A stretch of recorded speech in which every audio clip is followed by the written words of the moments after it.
At 30,000 feet, a newborn cried like his life depended on it. Because it did. The sound spread to the cabin, raw and helpless. It cut through the white noise of the engines and the soft murmurs of passengers. Heads turned.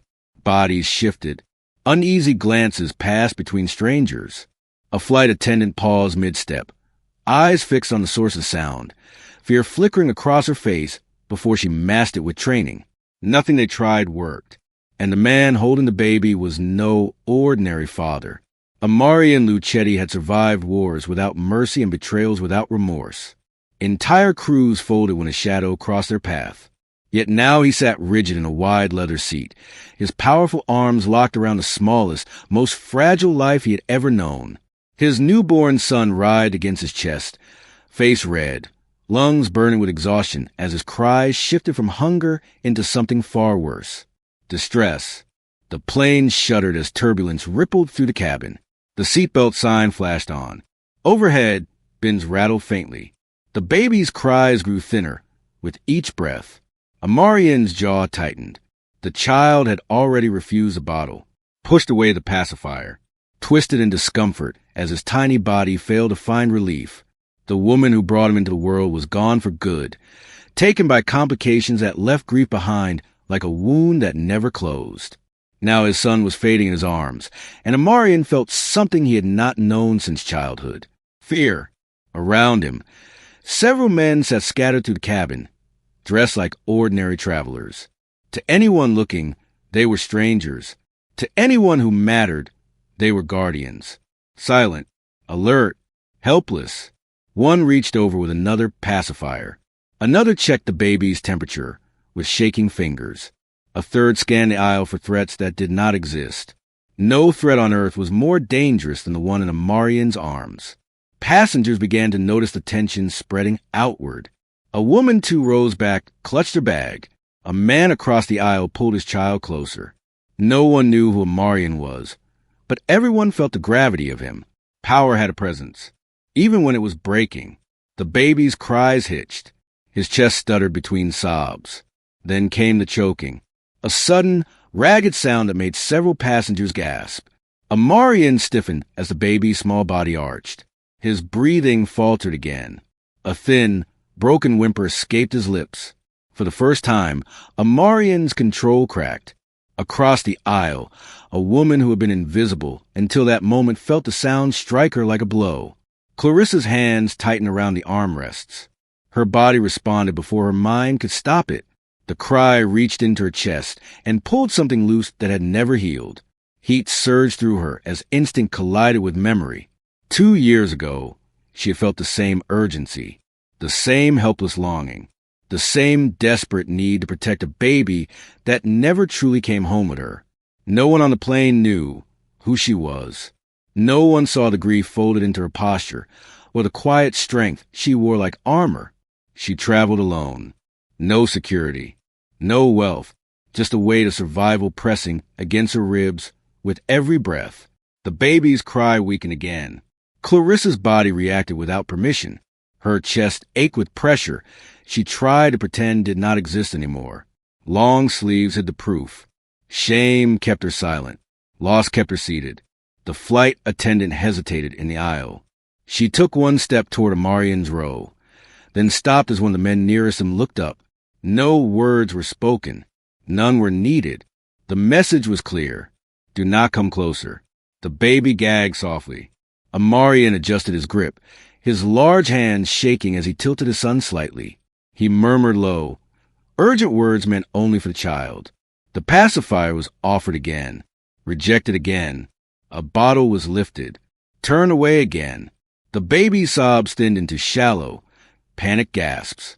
Power meant nothing here. The fear in the cabin deepened. Passengers who had been merely uncomfortable now felt dread crowd into their throats. A stranger knelt in the aisle and whispered a prayer. Someone else began to cry quietly into their sleeve. Clarissa swallowed hard. The cry changed again. Not louder, not weaker, different, a sound she knew too well. Fear overtaking hunger. Her breath caught. Memories surged despite her will. The hospital room. The unbearable silence. the weight of empty arms, the cruel persistence of a body that did not understand death. She felt herself shift forward before she could think better of it. The baby's chest stuttered once more. That was when panic finally overtook power. Amarian's eyes lifted from his son for the first time. They scanned the cabin, sharp and searching, hunting for a solution that did not exist. He saw fear reflected everywhere. He saw helplessness. Then he saw her. Clarissa was already standing. Her legs trembled beneath her as she stepped into the aisle. Several heads turned sharply. One of Amarian's men rose half an inch from his seat before stopping himself. The atmosphere tightened like a drawn wire. Clarissa felt every eye on her, every unspoken warning. Her voice nearly failed her when she spoke. He is not just hungry. Her words trembled, but she did not stop. He is scared. The cabin stilled. Amarian studied her in silence. His gaze was heavy, measuring, dangerous. "Who are you?" he asked quietly. Clarissa swallowed. Her heartbeat thundered in her ears. "A mother," she said, "even without a child." The baby let out another thin, broken sound. Clarissa took one more step forward, and the most dangerous man on the plane locked eyes with the woman breaking every rule. The most dangerous man on the plane held her gaze. Clarissa felt the weight of it in her bones. The cabin had gone utterly still behind her. No one moved. No one spoke. The only sound was the baby's thin, uneven breathing, for one suspended breath. Nothing existed outside that narrow aisle. Then her mind drifted backward, not by choice, by memory. She had been glowing once. That was what people said when they looked at her in those early months. Glowing, as if joy had light of its own, and it lived under her skin. She had believed it too. She had believed in baby names whispered at night, in tiny socks folded with trembling hands, in futures built on soft mornings and lullabies. She talked to her belly when no one was around, told the baby about the world, about the way rain sounded on rooftops, about how fear could be survived if love was strong enough. She had believed she would hear that baby cry. The hospital room had been too quiet. Doctors had spoken, their mouths moving with careful words that never reached her ears properly. Hands had touched her shoulders. Machines had gone silent. Someone had shaken their head in a way that ended everything. They had placed the baby in her arms anyway. Still, perfect, gone. Clarissa had not screamed. Not then. The sound had stayed locked inside her chest where it burned without relief. Later came the empty room, the silence that pressed against her temples, the unbearable weight of arms that held nothing. Her body had not agreed with the truth. Milk came anyway, day after day after day. If you're enjoying this story, please hit the subscribe button and drop your comments. A cruel, physical reminder that something had gone wrong in the deepest way possible. She cried in the shower so no one would hear her, stuffed towels into her clothing, hid from mirrors, hid from words, hid from the planet itself. She had stopped answering messages, stopped leaving the apartment. The days stacked together into one long, colorless blur. Food lost its taste. Time lost its edges. The world moved on with an indifference that felt like betrayal. People said she needed help. She had not believed them. Until the nights became unbearable. Until silence became louder than any scream. The counseling center had been her last attempt at breathing again. A trip she almost canceled a dozen times. A room full of strangers who carried their own quiet ruins. Stories shared with shaking voices. Slowly, without permission, something inside her had shifted from crushed into cracked. She had booked a return ticket, without thinking too hard about it. Motion felt safer than memory. That was why she was on this flight. Not for escape, for survival. The baby's weakened cry pulled her back into present like a physical blow. Clarissa realized she was already walking. Each step down the aisle felt heavier than the last. The air thickened with tension as she drew closer to Amarian's row. The men seated near him moved at once, blocking her path with silent precision. One lifted a hand, palm outward. Stop. Clarissa did not. She stopped close enough to feel the heat of the baby's distress, close enough to see the strain etched into the father's face. close enough to hear the sound that made her heartbeat twist in recognition. "He is not choking on milk," she said quietly. "He is choking on panic." The man closest to her glanced at Amarian, waiting. Clarissa's shoulders squared, her voice steady despite the trembling in her hands. When hunger fades but crying worsens, it means fear has overtaken his need to feed. His body is choosing survival over appetite. He feels unsafe. Amarian studied her with open suspicion. "People lie on airplanes," he said. Her eyes did not flicker. "Babies do not." The infant's color shifted again. Not enough for the untrained to notice. Enough for Clarissa to feel cold climb up her spine. His face lost that fragile warmth newborns carry. His fingers curled and uncurled in restless confusion. The father saw it now, too. His breathing changed. Clarissa took one more step forward. The men tensed. She did not flinch. If his fear continues to rise, his breathing will weaken further. His body cannot sustain crying and panic together for long. He needs safety more than he needs food. Silence pulsed through the narrow space. Amarian glanced down at his son, then back at her. "Define safety," he said. Clarissa swallowed. "He needs to feel what he lost." The word settled heavily for a moment before understanding crept across Amarian's face.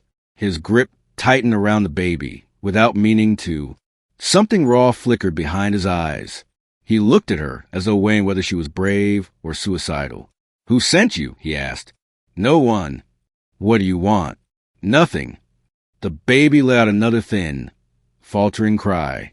Clarissa's chest tightened painfully. Her body responded without asking permission.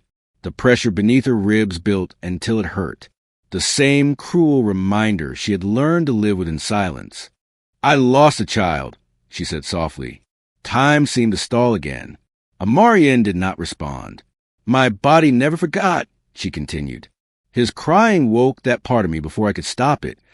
He searched her face for deception and found only grief. The baby's color worsened. A hush rippled through the immediate rows. Fear shifted from discomfort into instinctive alarm. One of the men whispered, "Boss." Amarian did not look away from Clarissa. For several long seconds, he said nothing at all. Then he lowered his chin in a single, restrained motion. Permission. Clarissa moved instantly. Every step toward the baby felt like walking into a storm. The men parted just enough to let her through. Amarian adjusted his hold as she approached, careful now in a way that betrayed his fear despite his composed exterior. The infant whimpered weakly. Clarissa reached out. Her fingers hovered inches from the baby's sleeve. For the first time in 2 years, she stood within arm's reach of a child again. Every instinct screamed that this moment could ruin her in ways she had only just begun to survive. But she also knew, with terrifying clarity, that turning back would haunt her for the rest of her life. Her hands trembled as she reached forward, and the risk settled fully into her bones. Clarissa didn't think. She simply moved. 1 second the infant's screams were shredding the air, ricocheting off the polish with a jet cabin, slicing straight through every attempt she'd made so far. The next, her arms were already out, instinct overriding fear, training overriding doubt. She lifted him the way muscle memory had taught her. Support the neck, hold him close, stabilize his breathing against hers. The tiny body arched for a moment, frantic and rigid, then melted into her as though recognizing something had been begging for all along. The entire cabin seemed to inhale with her. Amarian's men stopped shifting in their seats. The engines became a low, distant hum. Even the lights overhead flickered softly, as if easing back, giving her space. The world shrank until it was just Clarissa, the child, and the desperate, breaking sound of his cries. And then a choice. Not for her survival. Not for her pride. Not even for the intimidating man whose orders could end her life with a nod. It was for the baby.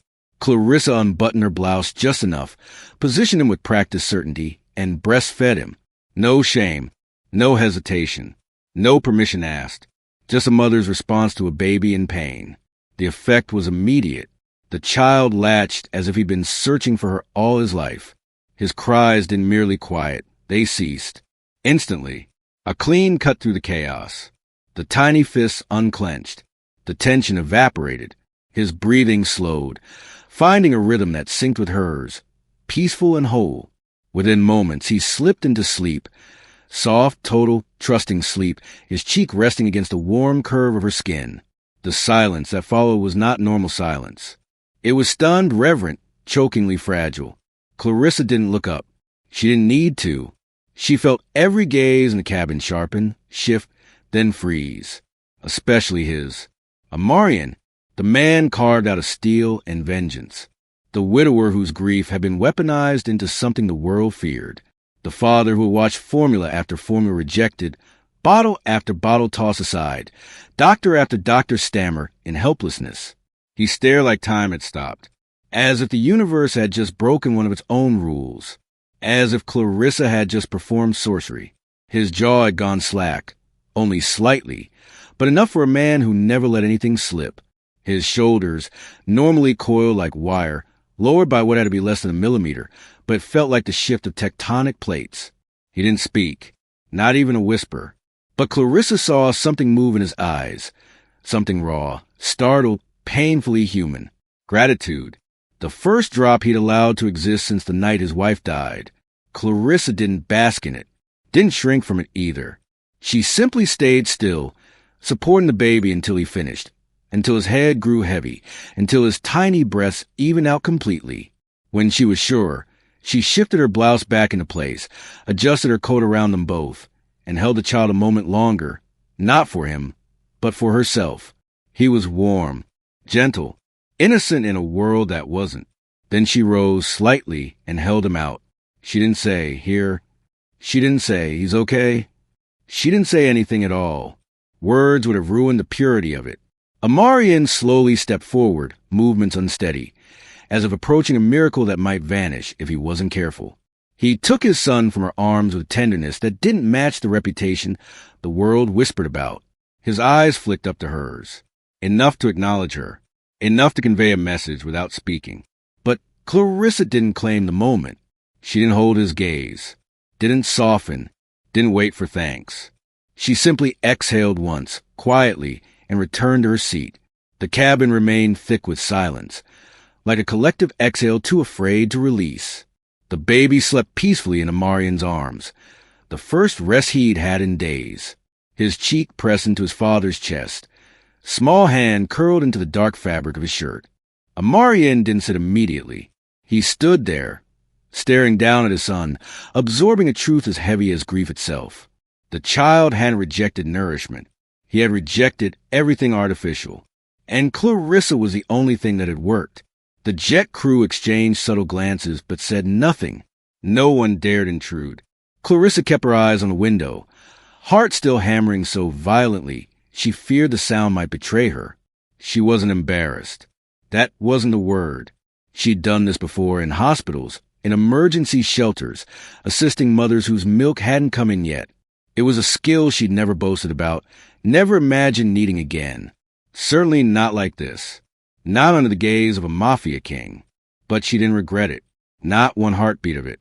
The minutes crawled by, thick and suspended, until the pilot's voice finally crackled overhead, quiet, tense, as though he too understood something monumental had just shifted midair. Touchdown in 3 minutes. Amarian blinked, coming back to himself.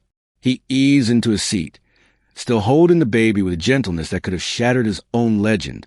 The men seated behind him tried to pretend they weren't watching, but their shock radiated like heat. Clarissa folded her hands in her lap. Her mind raced through every possible implication, every consequence, every danger she had willingly stepped into, because the moment she had acted the rules had changed. Everyone knew it, especially Amarian. The descent felt slower than it should have. Or maybe it was just that no one dared break the quiet miracle that had taken place thousands of feet in the air. The wheels touched down with a soft jolt. Clarissa inhaled. Amarian didn't move. The baby slept on. For a fraction of a second, Clarissa imagined, hoped that the landing would mean release, that she would be escorted off the plane, perhaps with a warning or a threat, but alive, that the moment she created with the infant would be enough to transform her from liability to asset. Then she saw the shadows outside. Not shadows, shapes, dozens of them, unmoving, armed, positioned with mathematical precision, weapons angled, boots spread, tactical vests gleaming under the harsh lights of the private hangar. Her pulse snapped. The door hissed open. Cold air flooded in. Then voices. Then the heavy footsteps of men who did not look like Amarian's regular bodyguards.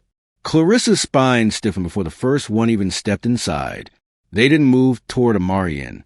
They moved toward her. 3, then 5, then 7 men in dark uniforms filled the narrow cabin aisle, surrounding her seat in a tightening semicircle. Their eyes gave nothing away. Their weapons remained holstered, but visible enough to remove any fantasy of escape. Amarian looked up sharply, instinct snapping back into place like a blade. "Stand down," he said, voice low, lethal. But the commander at the front didn't even blink. He wasn't looking at Amarian. He was looking at her. "Clarissa Hale," the man said, tone flat and official. "You are to come with us immediately." Amarian rose halfway from his seat. The baby stirred faintly at the sudden movement, but did not wake. Clarissa swallowed, throat bone dry. On whose authority? Amarian's voice held a dangerous edge that stopped grown men in their tracks. This time, the commander glanced at him, only briefly. "On authority higher than yours." Amarian froze. Clarissa felt her blood turn to ice. The soldiers stepped closer. 2 reached for her arms.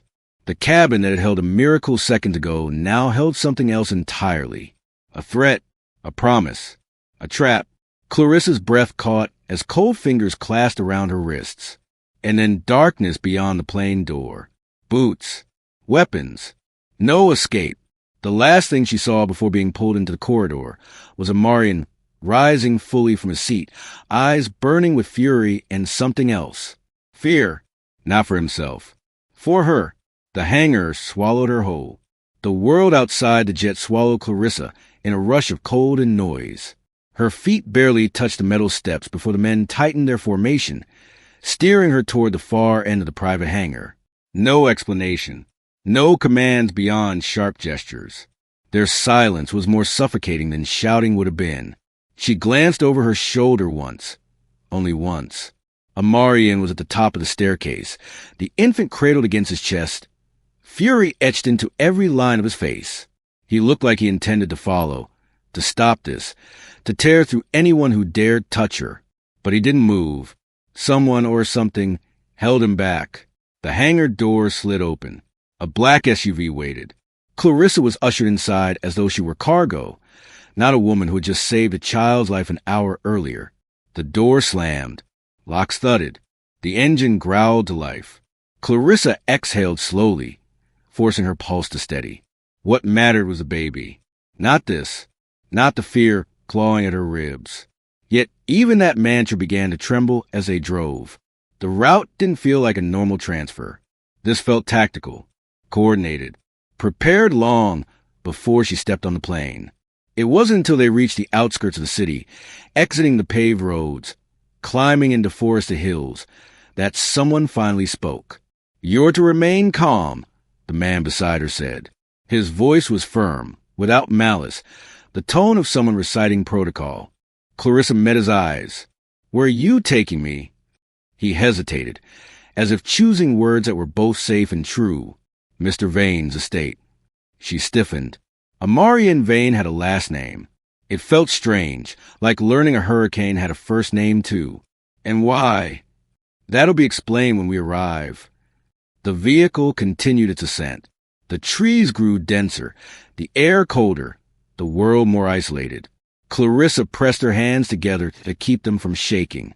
She didn't see the convoy until they were nearly on top of it. 5 more SUVs stationed at the mouth of a gated tunnel carved directly into the mountain. Armed men lined both sides of the road, subtle enough to blend into the dark, vigilant enough to kill at a moment's notice. She tried not to show her fear, but her breath hitched anyway. The gate lifted. The tunnel swallowed them. When they emerged on the other side, the estate revealed itself. Clarissa's lungs stalled. The mansion wasn't simply large. It dominated the landscape like a modern fortress carved from black stone and steel. Sharp architecture. Tall reinforced windows. Terrace gardens lit with cold, white lights. It was beautiful in a way that warned more than welcomed. Out! The escort said gently, guiding her to the steps. The doors opened the moment she reached them. A team in white coats waited at the threshold. Her stomach twisted. Where is he? Where's the baby? In the medical wing, a woman said, You'll be taken to him now. Clarissa followed, half running through sleek hallways that smelled faintly of eucalyptus and disinfectant. The floor beneath her feet was black marble, cold enough to reflect distorted shadows. The staff moved with clinical precision, murmuring to each other in languages she didn't recognize. This wasn't a home. It was a stronghold disguised as luxury. They reached a set of double doors. Inside, a Marian stood beside a bassinet. Speaking in low tones to two doctors who looked more like military surgeons than private physicians. The baby lay restless, fussing in his sleep. A Marian turned, sharp, alert, the instant Clarissa entered. His expression changed instantly, in a way she couldn't quite interpret. Relief, concern, something else tangled beneath. The lead doctor addressed her, without preamble. The infant's tests are conclusive. His system is rejecting all artificial feeding attempts. Formula triggers distress. Bottles cause panic. He has an intolerance to synthetic lactose compounds and modified proteins. If deprived of natural feeding, his weight will drop precipitously. He's already borderline. Clarissa swallowed hard. I fed him once. And it's the only time he's shown stabilization in 72 hours, the doctor said. Heart rate down. Oxygenation balanced. He slept naturally for the first time since he lost his mother. A Marian finished quietly. The room stilled. Even the machine seemed to hush. Clarissa felt the weight of that sentence settle in her chest like a stone.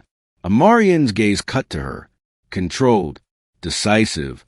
Emotion buried under miles of steel. You'll remain here, he said. 7 days. Until he stabilizes. Clarissa froze. No, I can't stay here. I have work, responsibilities, people waiting for. A Marian stepped closer, not threatening, but with the presence of man used to removing obstacles without effort. Your responsibilities are suspended. You can't decide that for me. His eyes hardened, not with anger, but with something colder. Refusal is not an option. A chill zipped through her spine. Not because he shouted, he didn't. Not because he threatened, he didn't. It was the quiet certainty. The truth that in his world, in his territory, his word wasn't suggestion. It was law. She opened her mouth to argue again, but the doctor stepped forward. If you leave now, Ms. Hale, the child will decline rapidly. His system cannot endure another failed feeding attempt. He may not survive another 48 hours without natural nourishment. 48 hours. Her knees weakened. The baby whimpered, a soft, broken sound, and Clarissa instinctively reached for him. The moment her hand brushed his cheek, he stilled. His tiny fingers curled into hers. His breathing eased as if her touch alone anchored him to life. Marian watched the transformation with an expression that could have cracked stone. Pain, gratitude, and something that looked dangerously close to hope. He reacts only to you, he said quietly. He recognizes you.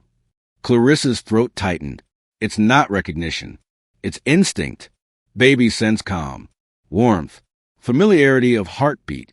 He recognizes you. Marian repeated, softer this time, as if the distinction mattered to him in ways she didn't understand. She gathered the baby gently, settling him against her chest. His small body relaxed instantly, melting into her with unquestioning trust. Clarissa blinked back emotion she wasn't prepared for. 7 days. She could endure 7 days. For him. But even as the thought formed, she sensed a danger underneath. 7 days in a Marian Vane's estate wasn't a simple agreement. It wasn't a babysitting job. It wasn't even a moral obligation. It was a sentence, a contract enforced by circumstance, power, and a man whose reach extended far beyond this mountain. She nodded slowly, a careful inhale anchoring her resolve. I'll stay. For the baby. Only for him. Marian accepted the answer with a single, grave nod. Not triumphant. Not satisfied. More like a man terrified of losing the only thing left tethering him to humanity. The medical team exited. The guards outside shifted positions, sealing off the wing. Clarissa focused on the infant in her arms, the soft weight of him, the fragile rise and fall of his breathing. She didn't look at Amarian again, but she felt him watching her, studying her, trying to understand the impossible bond forming between her and a child that wasn't hers. Hours later, a maid led her to a private suite, larger than her entire apartment. Surrounded by security, she could feel even through the walls. 7 days, she reminded herself. 7 days, and then she would go home. She laid the baby down in the crib, beside her bed. He fussed, eyes fluttering open. Only when she leaned close did he settle again. Her chest tightened. She sat on the edge of the bed, exhaustion pulling her towards sleep, but something gnawed at her, low and persistent. A whisper of a truth she didn't want to face yet. 7 days. But what if leaving wasn't actually part of the plan? What if the moment she stepped foot in Amarian's world, there was no way out at all? Clarissa didn't know what time it was when she woke. The suite was dark except for the faint glow of the hallway spilling beneath the door. The baby slept beside her, curled like a question mark, breath soft and even. The quiet should have soothed her. Instead, it felt like listening to a forest at night, still, but full of unseen dangers. She heard footsteps, controlled, steady, deliberate.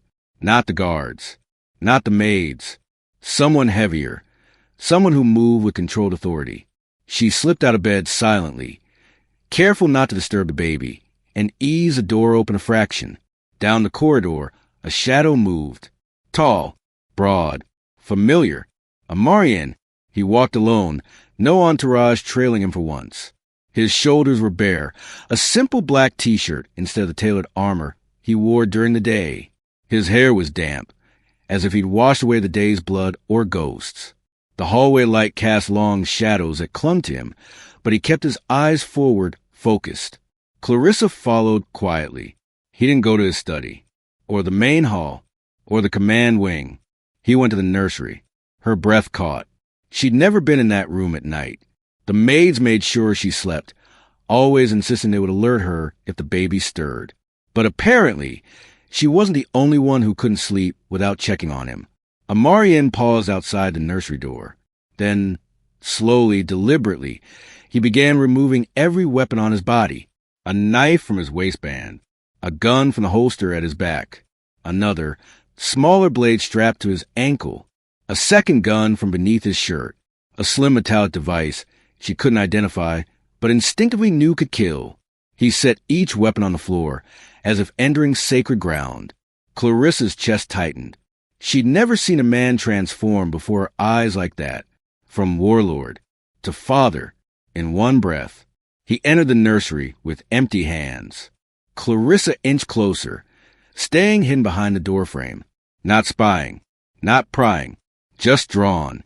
The nursery lights were dim and warm, casting soft gold over the crib where the baby slept. Amarian approached it slowly, every step cautious, as though afraid he might shatter something fragile simply by being near. The monster who ruled half the criminal world moved like a man afraid to wake his son. He leaned down over the crib and rested one hand lightly on the railing, the other hovering near the baby's head without touching. His voice came out low, almost a whisper. Gravel softened the velvet. "I'm here, Piccolo." The word, Italian, tender, broke something open in Clarissa's chest. He spoke again, quieter. "Another day. You made it through another day." Her breath hitched. He wasn't talking to the child alone. Then Amarian sank slowly to his knees beside the crib and prayed, not loudly, not theatrically, just a quiet, broken murmur meant for no one else. Guard him. Keep him. Let him sleep in peace. A peace I cannot give him. Not in this life. Not with my hands. His voice cracked on the last word, but he didn't stop. Let him have what she didn't. Clarissa's throat tightened painfully. She had never heard a prayer sound like this. Half confession, half plea, all grief. He bowed his head, shoulders trembling ever so slightly. Not enough that a man would notice, but enough that a woman would. Clarissa stepped back, unsure she had witnessed something too intimate, too raw. But Amarian's voice pulled her again. Your mother would have sung to you, he whispered to the baby. She had a terrible voice.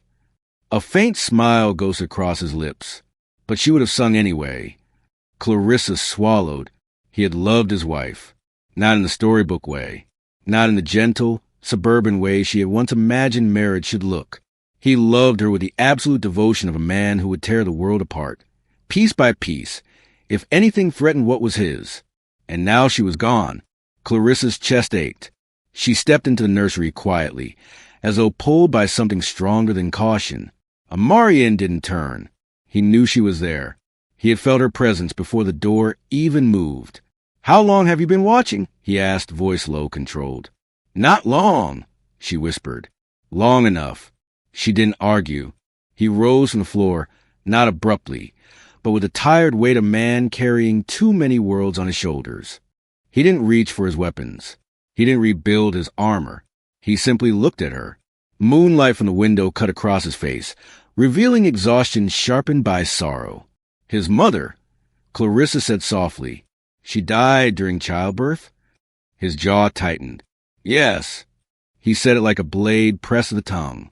My condolences, she murmured. He nodded once, not dismissing it, accepting it, slowly, painfully. Silence stretched between them, not cold, but heavy with understanding. Two people bound by losses they never wanted, sharing a moment neither expected. You lost someone too, he said quietly, surprising her. Clarissa stiffened. I never told you that. I see it, he replied simply, in the way you hold him, in the way you look at the door whenever someone knocks, in the way you breathe when you think no one notices. For a moment she couldn't speak. My sister, she said at last, a car accident, 3 years ago. Amarian's expression didn't soften, but something in his eyes shifted. A recognition. A mirror. Loss changes us, he said. Yes, she whispered. It does. They stood in the half-lit nursery, grief woven between them like an invisible thread. Not romantic, not desperate, just two broken people finding brief shelter in each other's wounds. Outside the window, searchlights swept the estate grounds. Inside the hallway, guards murmured updates in hushed tones. Danger didn't sleep here. Not for a moment. A knock at the open door shattered the fragile quiet. One of Amarian's men stepped inside, expression grim. Sir, reports from the west perimeter. Amarian's posture hardened instantly, his grief vanishing beneath the familiar steel command. Speak. Two rival factions were spotted testing the outer fences. They're probing for weaknesses. And the man hesitated. There's more. Intercepts indicate they're searching for an unknown woman inside the estate. Clarissa's heartbeat stuttered. A known woman. Her.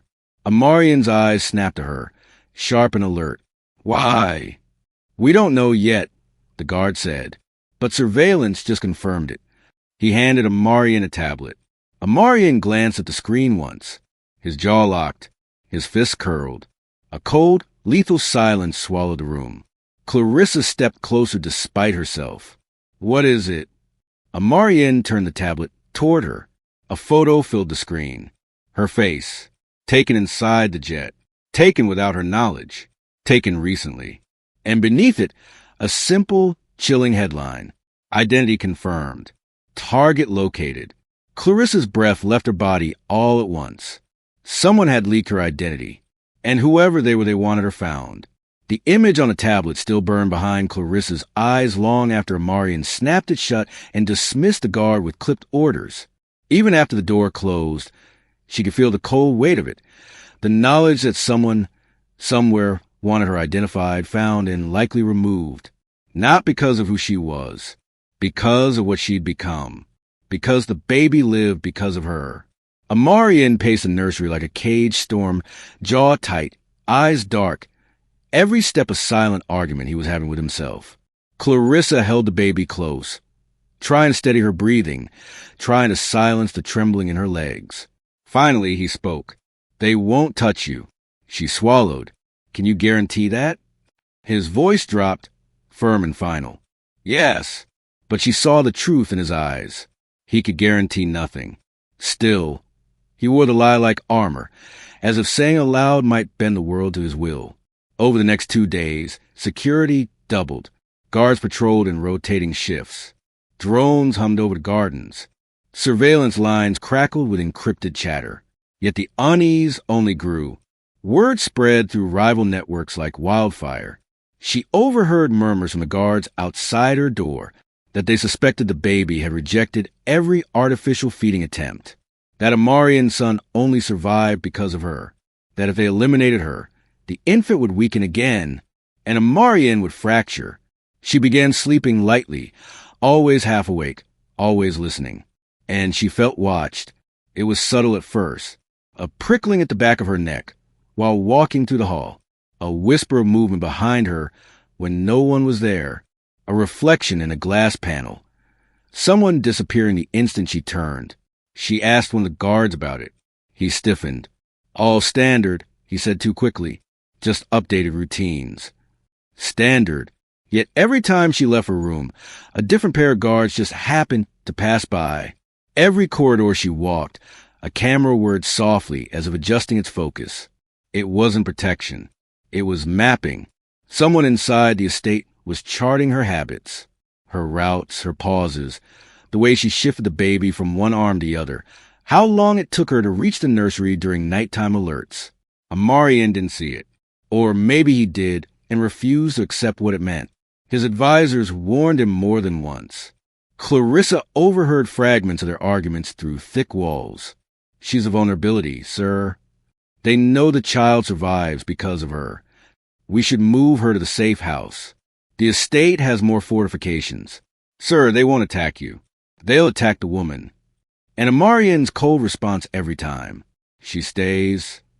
Clarissa never asked why. She didn't want the answer.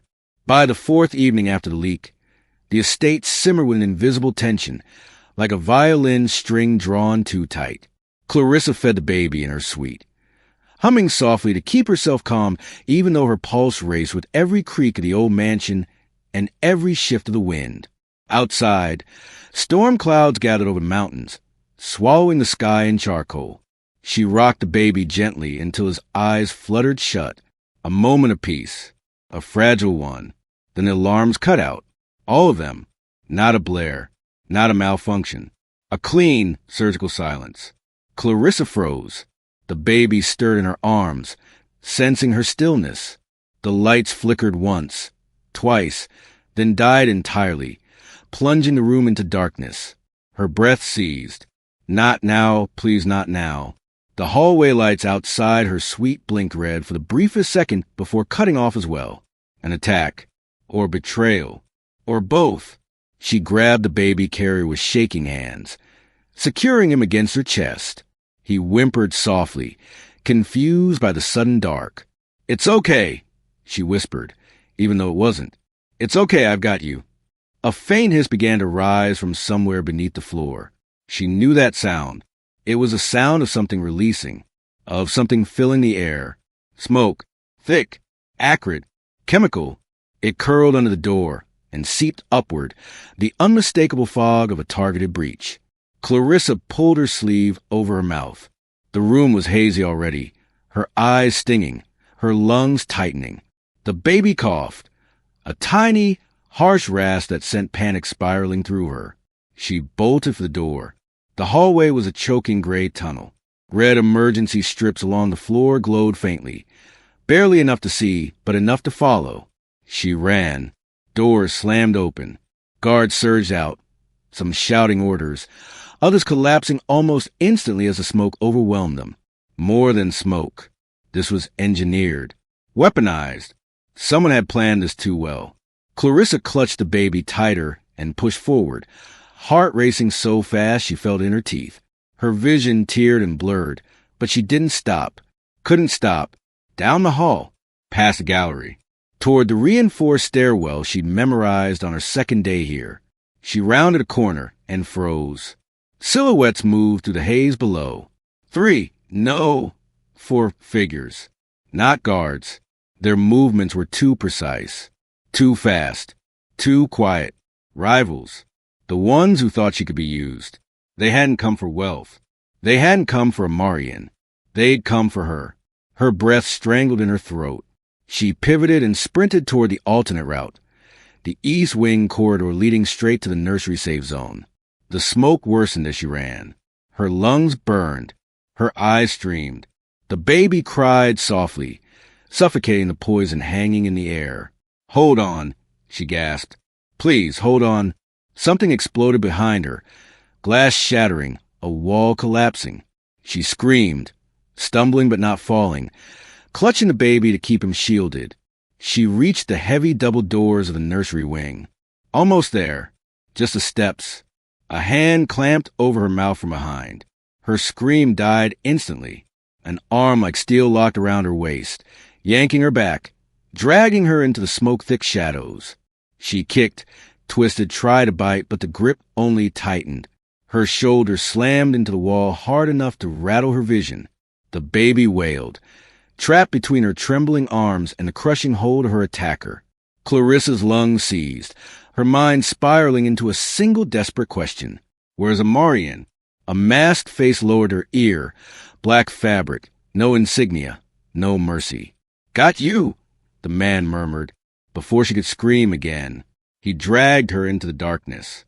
The world returned to Clarissa in pieces. Cold air first, damp, metallic, then the ache across her back from being dragged. A sharper ache in her arms from clutching something. No, someone, the baby. She forces her eyes open. A dim bulb hums overhead, swinging slightly as if disturbed moments before.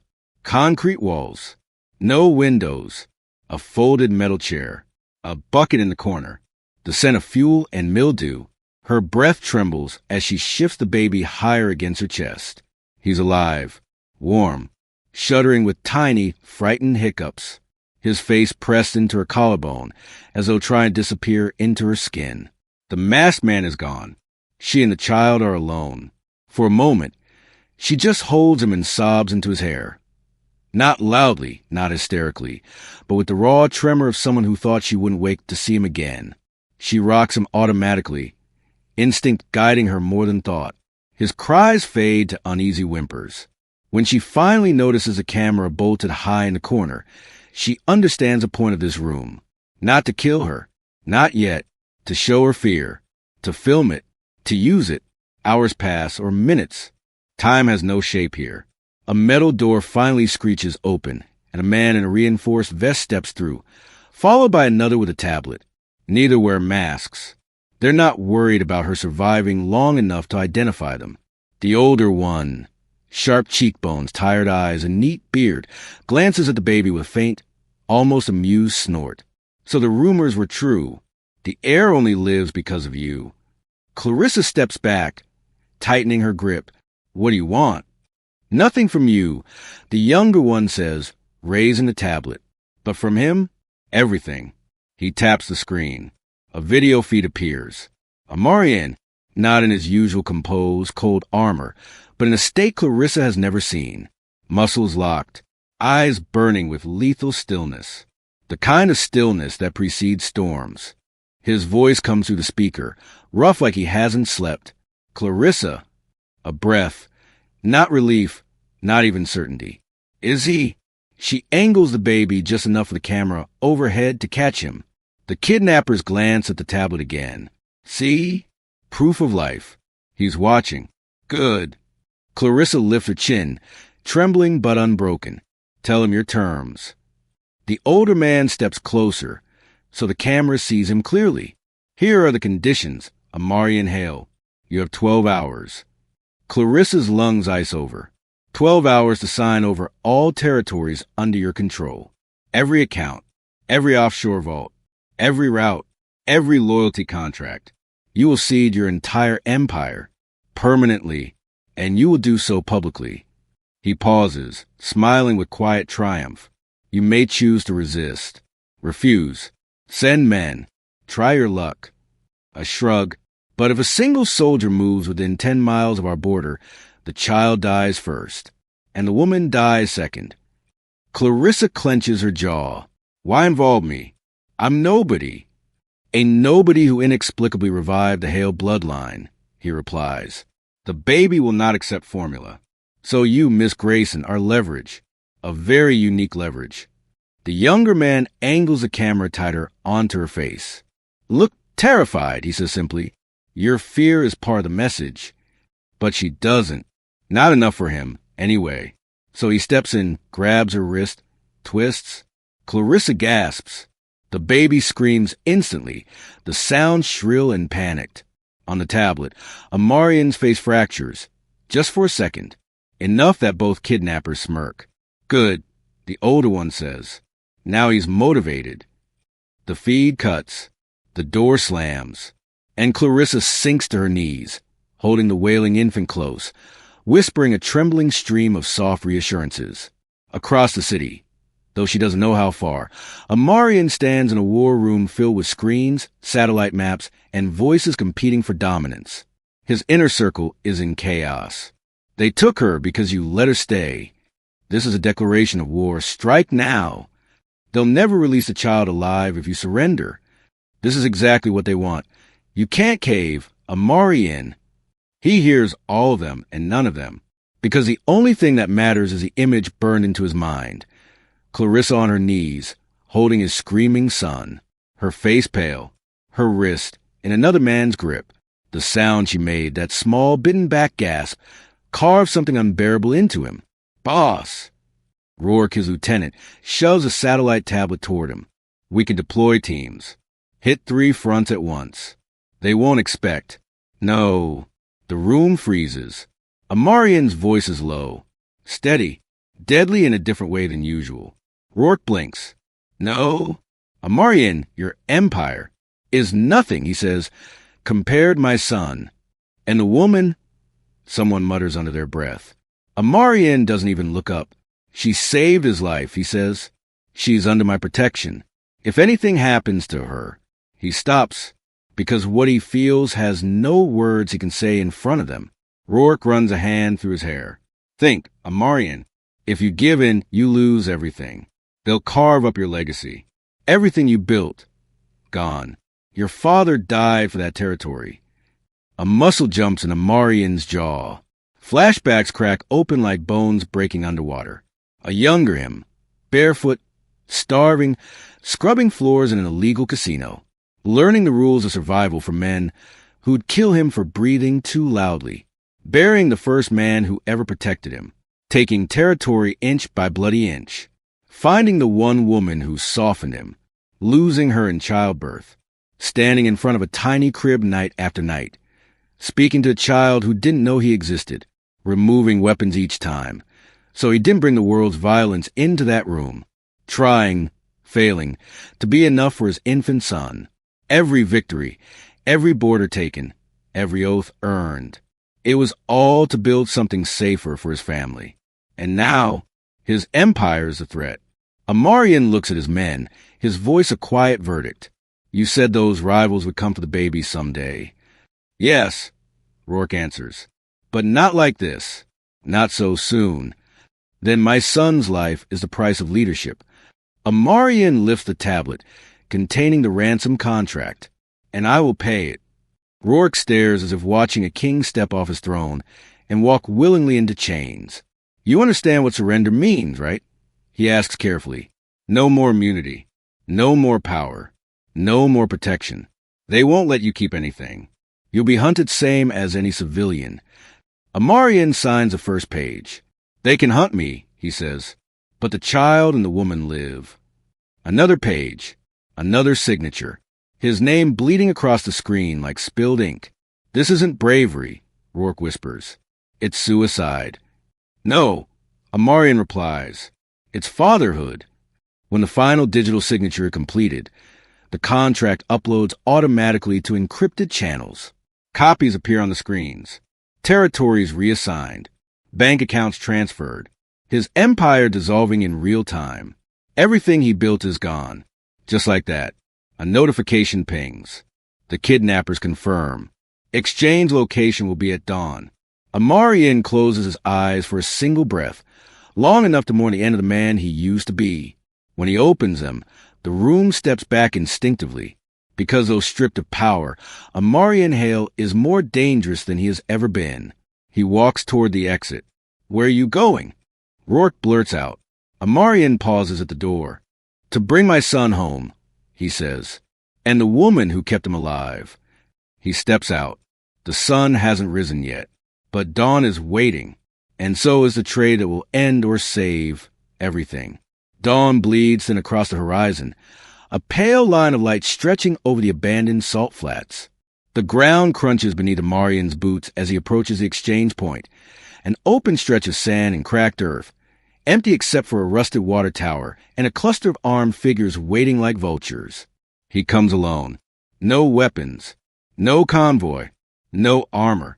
The man who once commanded territories across continents walks toward his enemies with his hands visible, his steps measured, his shoulders stripped of every symbol of power.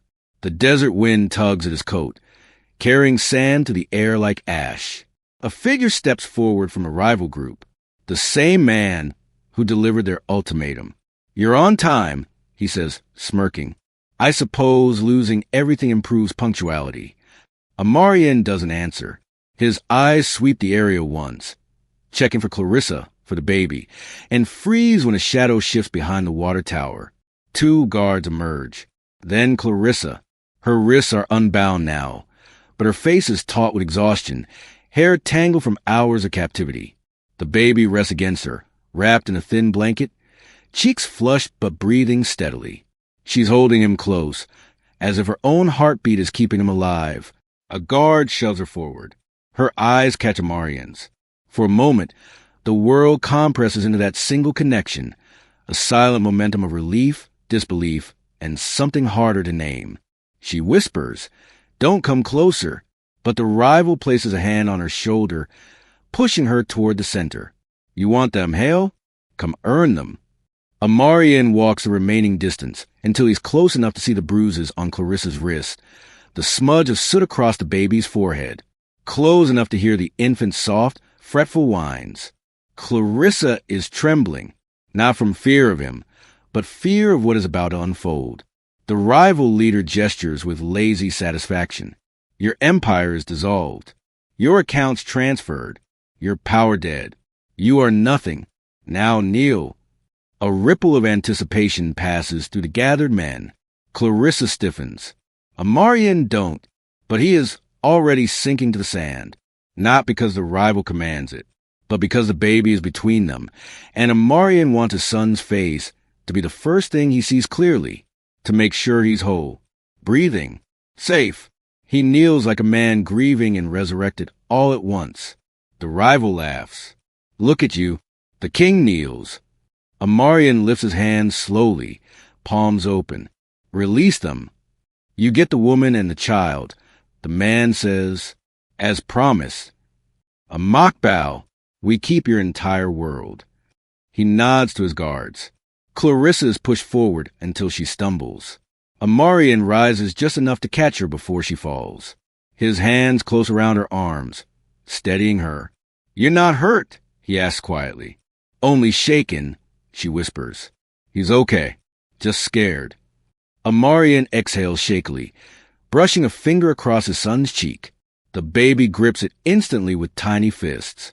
Clarissa's eyes shine. "Let's just go. Please." But as they turn, a metallic click cuts the air. Not the desert. Not the wind. A gun being raised. A rival soldier steps out from behind the group, eyes narrowed, finger already tightening on the trigger. Amarian Hale walks away with the heir to the throne. The man snarls. "Do you think we're fools? If they live, others will rally behind them. This isn't over until they're gone." Clarissa's breath stops. "No, don't." The muzzle lifts toward the baby. Amarian moves faster than instinct, faster than fear, faster than thought. He steps directly in front of the child, shielding both Clarissa and the baby with his entire body. She gasps. "Amarian, no. Don't let him see. Don't let him see violence. He's just a baby." But the rival soldier fires anyway. A crack shreds the quiet. Clarissa screams. The shot kicks up sand inches from Amarian's boot. A deliberate miss, or a warning shot, that went astray. Chaos erupts. Before Marian can command anything, before he can even turn, gunfire answers from the ridges beyond the flats. His men, they came, despite his orders, despite the surrender, despite the death warrant he had placed on conflict. His inner circle had shadowed him from a distance, refusing to let him face enemies alone. But they do not fire to protect power. They fire to protect him. The rivals scatter. Bullets carve into the sand. Smoke erupts. Men die behind trucks, shouting. A grenade explodes near the water tower, sending shrapnel singing through the air. Clarissa crouches, curling around the baby. Amarian shields them both again, his arms forming a cage around them as dust and gunfire swirl. "Stay down," he shouts over the chaos. "Don't move." But she doesn't need the warning. Her only instinct is to protect the infant pressed into her chest, her whole body coiled around him like a shield. Amarian's men drive the attackers back in minutes. Quick, ruthless, efficient. The empire might belong to others now, but loyalty is a currency not easily surrendered. The sand settles. The final shots fade. Screams quiet. The rival group flees, dragging their wounded with them. The war is done. In its place, only silence. A silence that feels like an ending. Clarissa looks up slowly. Amarian, he's still standing in front of her, but only barely. His chest rises in shallow, uneven breaths. His eyes look distant, unfocused. The adrenaline drains from him in a single collapsing rush. The reality hits him with brutal clarity. He has nothing left. No empire. No borders. No throne. His men gather, unsure whether to approach, unsure if he even remains their leader. Clarissa reaches for his arm. "You're safe." He's safe. It's over. Amarian's lips part, but no words emerge.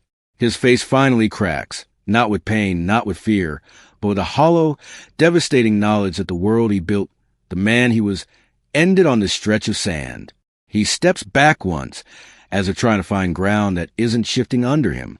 The baby whimpers in Clarissa's arms. Amarian sways.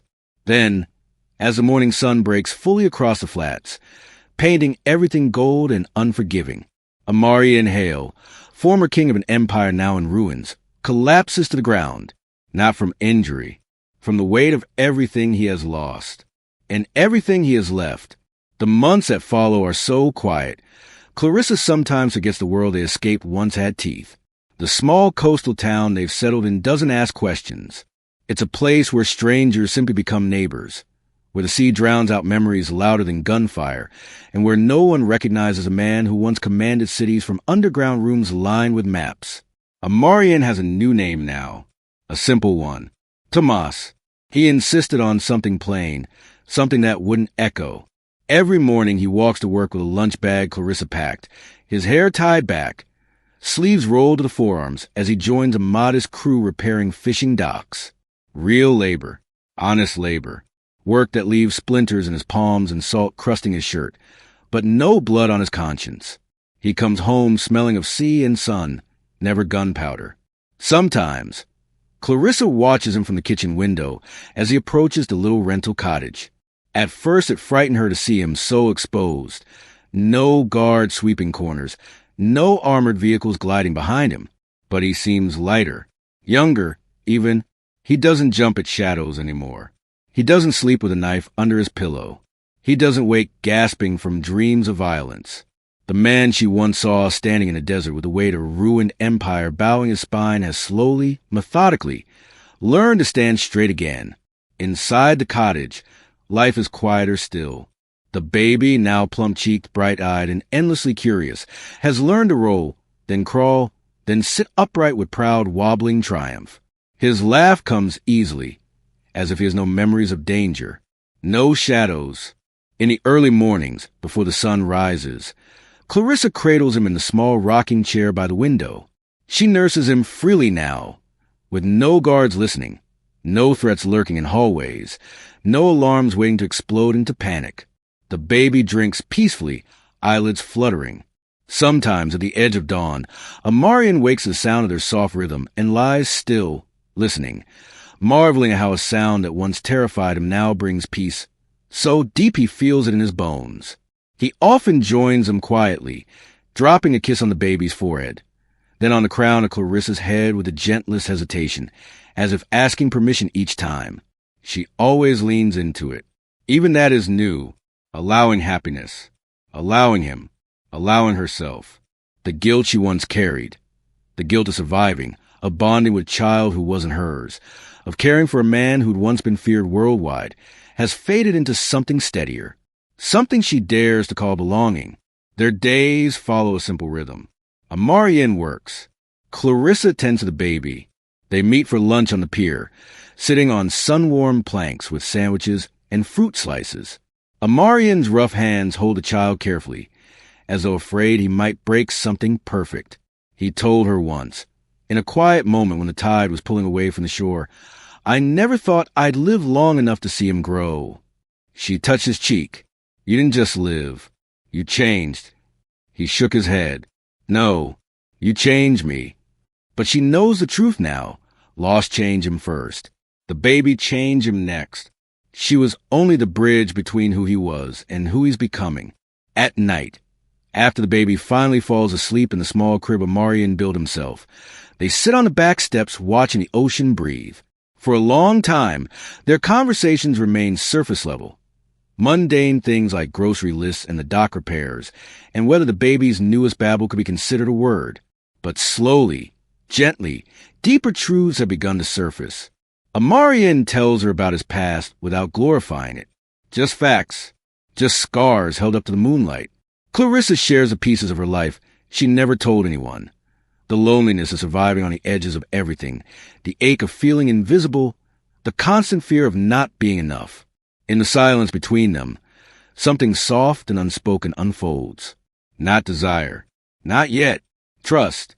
A rare kind of trust born from fire and rebuilt in peace.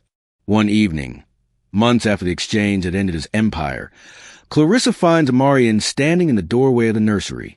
His shadow stretches across the crib as the baby sleeps on his back, one hand flung upward as though waving at dreams. Amarian's shoulders rise with a slow inhale.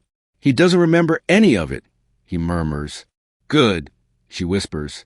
"He'll grow up without enemies." "Yes, and without the weight of my name." She steps beside him, their arms brushing. "He'll grow up safe. Loved. That's enough." Amarian's jaw tightens, not with anger, but with emotion so deep it almost breaks him. "You gave him that," he says quietly. "You gave us both that." Clarissa turns to him, speaking with gentle firmness. "No, you gave it by letting go of everything else." He looks at her then, truly looks, and she sees something new in his eyes. Not the cold steel of a man who once ruled through fear, nor the hollow ache of a man who lost his world, but the steady warmth of someone learning to live, simply and honestly for first time. A man reborn not because he held power, but because he surrendered it. Later, as they settle in the living room with a blanket around their shoulders and the scent of sea breeze drifting through the open window, Clarissa rests her head against Amarian's arm. "You ever think about what would have happened if the baby hadn't cried on that plane?" she asks. He exhales, a sound between a laugh and a confession. "Every day. And nothing in my life would have changed," he says. "I would have stayed exactly who I was." "A king," she murmurs. "A prisoner," he corrects softly. "I was a prisoner to an empire designed to consume me." Clarissa lifts her eyes to him. "And now?" Amarian turns slightly, letting the weight of her question settle between them. "Now," he says, "I wake up to a world that doesn't fear me, and for the first time I'm alive in it." Silence wraps around them then, a peaceful, contented silence, the kind that holds more meaning than words. Clarissa threads her fingers through his. He squeezes her hand back, not tightly, just enough. Much later, when the cottage is dark and only the hush of waves can be heard, Amarian walks quietly to the crib and stands over the sleeping baby. The moonlight glows across the child's face, soft and serene. Amarian touches a tiny hand, barely larger than his thumb. His voice is a whisper. "The world feared me," he says. "But you?" He bends, pressing a kiss to the top of his son's head. "You saved me." Behind him, Clarissa stands in the doorway, watching the two of them, her heart full, her breath steady, her future unexpectedly, beautifully clear. The room is silent.